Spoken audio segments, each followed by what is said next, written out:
Welcome everyone to our short sermon series again. Today we're talking about the difference between an apostle and a disciple. Both sound kind of similarly, but they're different words. What does it mean? Is there a difference? Is it just two different words meaning the same thing? So let's get into it. So I just want to read from the Gospels where we have St. Luke gives us a description of the difference between the two. So this is from Luke chapter 6, verses 12 through 16.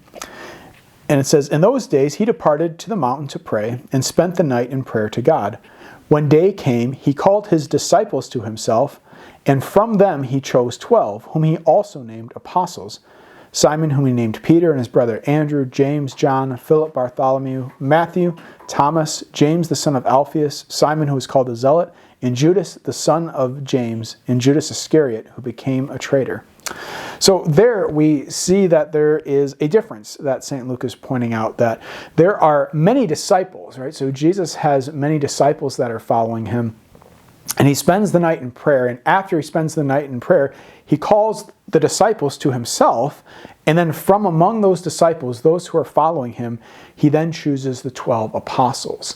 And so the apostles have a special role of authority in the church, and we see that down to our present day. It's not 12 anymore, it's a lot more than 12, but through the bishops, right? So every bishop can trace their lineage back to the apostles, that the apostles laid hands on other bishops and they laid hands on others, so on down the line up until the very day. So every time a bishop is consecrated, right, the hands that are laid on him goes all the way back up the line to one of the 12 apostles. And so, which is a really cool thing to think about it, right? That whatever bishop, whenever I see a bishop, right, that bishop has a direct connection back to the apostles that Jesus called.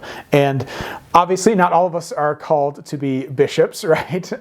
But all of us aren't apostles in that sense, but all of us are called to be disciples, right? And so what is a disciple? Well, it's a student. It's someone that learns from the master. It's someone that follows the teachings of a master and models their life after him. So in that sense, right, every single person is called to be a disciple, is called to be a follower of Christ. And that's why at the end of Matthew's gospel, Jesus tells his apostles, right, "Go therefore and make disciples of all nations," right, "teaching them all that I have commanded you and baptizing them in the name of the Father and of the Son and of the Holy Spirit." So he gives that commission to them to go out to the whole world and make everybody disciples.